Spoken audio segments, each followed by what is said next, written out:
Good morning guys! This is our third day in Shanghai and nakikita nyo naman, we're already traveling. Nakasakay kami sa DD. This is Premium XL para magkasya lahat ng bagahe namin. Ayan ho. So we're heading to Toy Story Hotel and today is also our Disneyland day. So hindi kami masyadong maaga. So hindi na namin magagamit yung Premier Pass or yung Early Access Pass namin. But that's okay kasi hindi naman talaga kami sanay na maghapon na nasa park. So yun, we'll update you once we arrive. Ang travel time namin is around 50 minutes going there. So magcha-check-in kami pero hindi pa namin makukuha yung hotel room namin. We'll just get our park tickets para makapasok na kami sa Disneyland. So later we'll update you kung ano ang aming activities. Yan, ito ang aming Didi.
What time na? What time na? It's 4:05 sa Disneyland, Shanghai. Dalawa lang rides namin from what time? Dalawa pa lang yung rides namin kasi ang haba ng pila sa Zootopia. And yung Tron, sobrang haba rin. Di pa kami nakapag-tron kasi 105 minutes ba kanina? Oo. And then, nag-ride kami ng Buzz Lightyear. Ano pa ba? Ito yung castle. We're in the castle Under the now. castle. Maghanap kami ngayon ng lunch. And Lalabas muna kami. Lalabas muna kami sa Disney Town. Para kumain. Kasi ang daming tao dito. It's hard to get a seat para sa restaurants here. Kasi ang daming tao. So, we'll just go out sa Disney Town. Ito, tignan nyo yung line para sa carousel. Lalampas tayo sa carousel. Sheng, what can you say about sa experience mo? Puro pila. Eh, yung mga tao. Ah, Yung mic. Naka-mic tayo, sir. sensor na lang, sensor. And yung mga people dito, medyo walang manners. Walang sense of distance. Walang respect. To your Parang own gusto kong private. yakapin. Parang gusto mo silang halikan. What's that? What's that? Ay, may parades ulit. Dito yung parade. Sina Elsa ulit. Dito tayo daan. Dito tayo sa gilid. Dito tayo daan sa gilid. Go. Dito yan. Oh, sorry. Okay, so ito na yung Disney Castle. Ang laki. Mas malaki yata yung sa Hong Kong. Mas malaki to? Pero feeling ko mas malaki yun. Mas maganda yun eh. Diyan yung fireworks mamaya.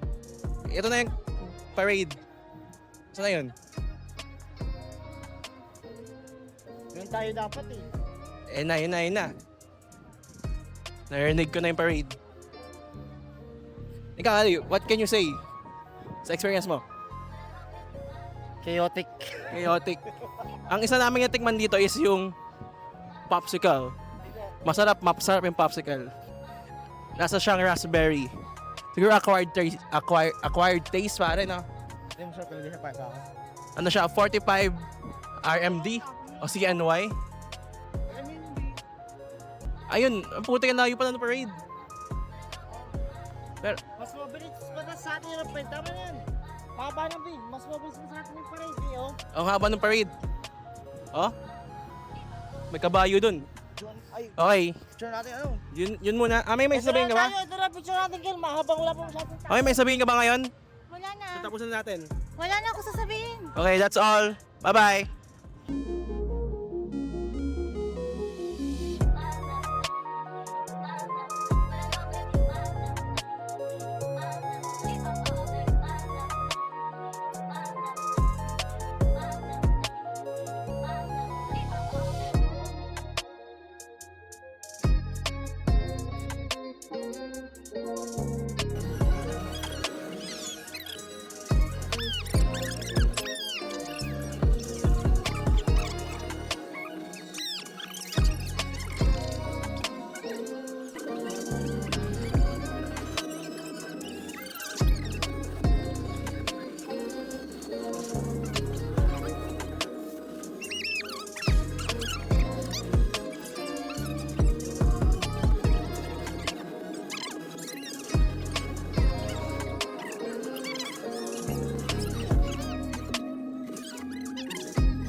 Hi guys! So, nandito na ulit kami sa room namin sa Toy Story Hotel.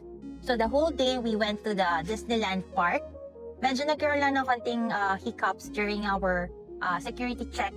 So, umpisa pa lang, bawal talaga yung tripod. Kahit yung tripod nitong action camera, bawal siya. So, pwede mo lang gamitin yung action cam, hawak mo lang ganyan. Or if you have a vest type na lagayan ng camera, pwede yun.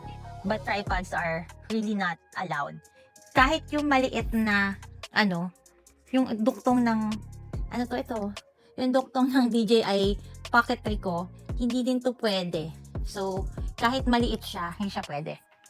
Yan. So, ayun, sa hotel guest naman, we were not required to use the locker na may bayad. We were asked to put the tripod doon sa storage na i-deliver na lang dito sa hotel namin. Kaya lang ang layo kasi ng storage. So, it took us around 30 minutes pa bago makapasok ng park. And, pagpasok sa park, guys, wala kayong physical ticket na makukuha. You just have to scan your passport or show your passport. Naka-connect doon yung Disneyland ticket ninyo. And then, kapag ka-hotel guest kasi kayo, you have a premier access. So, iba yung papasukan ninyo na entrance, which is sa Disney Town. So, you also have to show the QR doon sa app nyo, sa Shanghai Disneyland app nyo. And then, after that, pwede kayo mag-re-entry, katulad ng ginawa namin. So, after entering, siguro mga past 12 kami naka-enter. And then, we tried to line up agad sa Tron, kaya lang sobrang haba ng pila, parang 120 minutes yung waiting time. We decided na gabi na namin pupuntahan yung Tron. And then, 3 rides lang yung total na nasakyan namin for this day.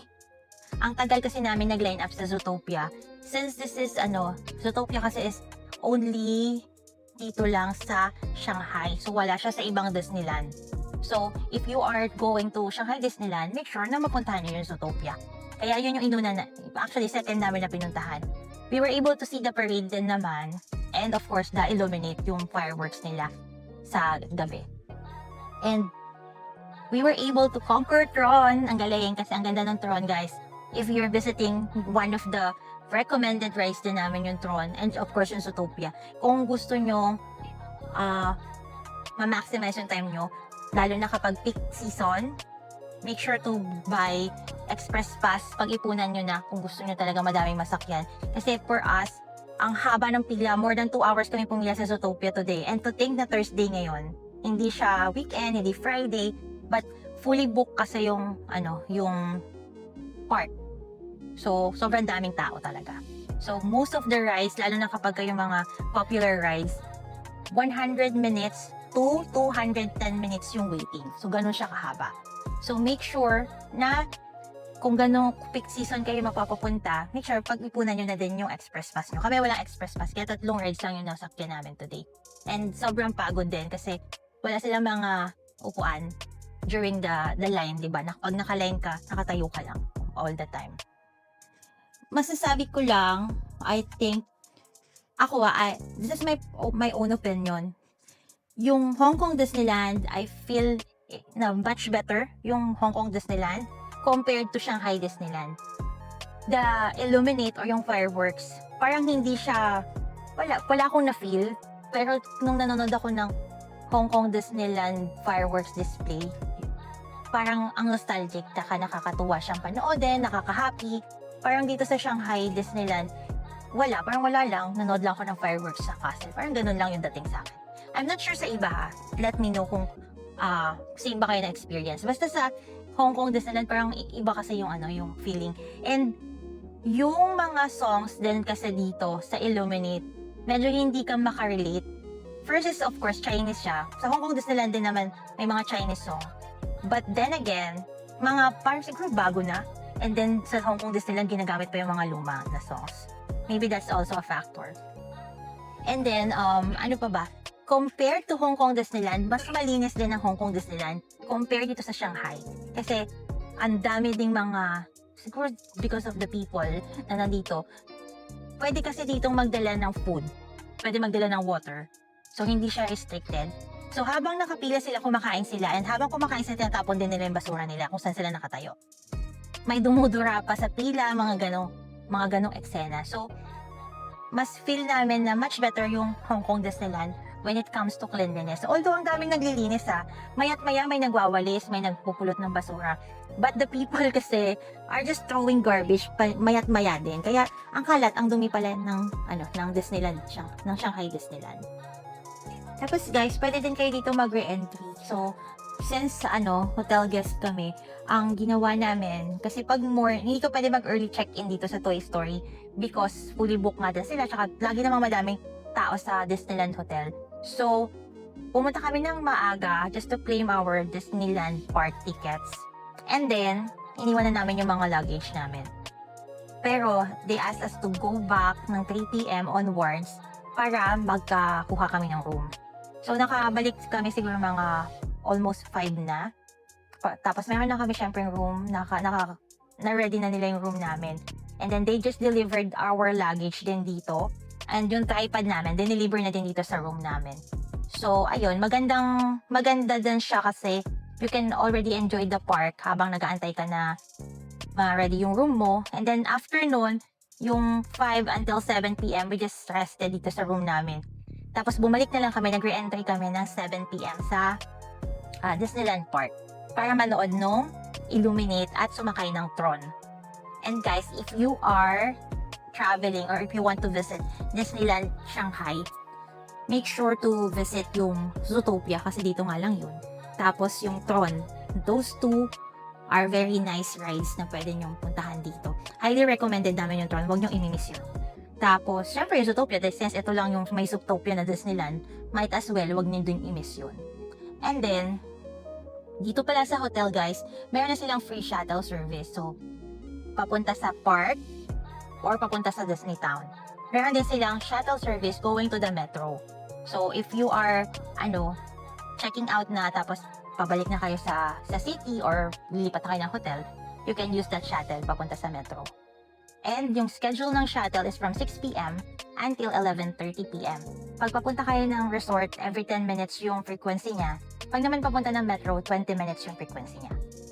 Kapag mahaba yung pila, make sure magdala na lang din kayo ng inumin nyo tsaka snacks para hindi kayo mawala sa pila. Tsaka yung kasi nila dito, yung culture nila dito when it comes to queuing, hindi sila marunong mag-queue ng maayos. So, laging may umuuna. So, make sure to stand your ground. Ganun ginagawa namin. Hinaharangan talaga namin para walang lumusot. Kasi pagka meron silang konting space na nakita, lulusutan na nila para maunahan kayo sa pila. One time nga, nakaupo kami dun sa Buzz Lightyear kasi ang haba ng pila pa ikot-ikot. And then, merong mga bench kami nakita. Nakaline pa rin naman kami, pero umupo kami dun sa bench. Ang ginawa ng iba, pinastro kami. Naglakad na sila papunta dun sa line. Kaya naunahan kami dun sa pila. So, kapag ka dito sa Shanghai, hindi sila marunong mag-respect ng queue and your own space. Kasi parang gusto nila chick to chick na kayo pagka nakapila. Yung sobrang dikit, ganun.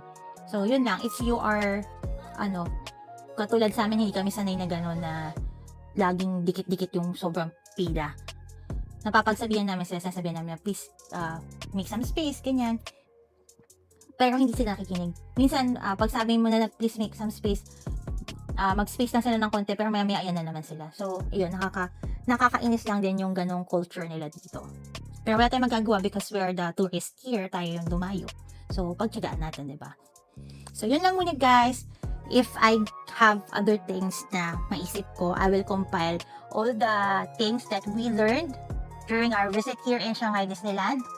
I-share din namin sa Facebook namin or sa other social media accounts namin yung summary ng aming mga natutunan dito sa Shanghai Disneyland para mas maging madali yung inyong trip pagka pupunta na kayo dito.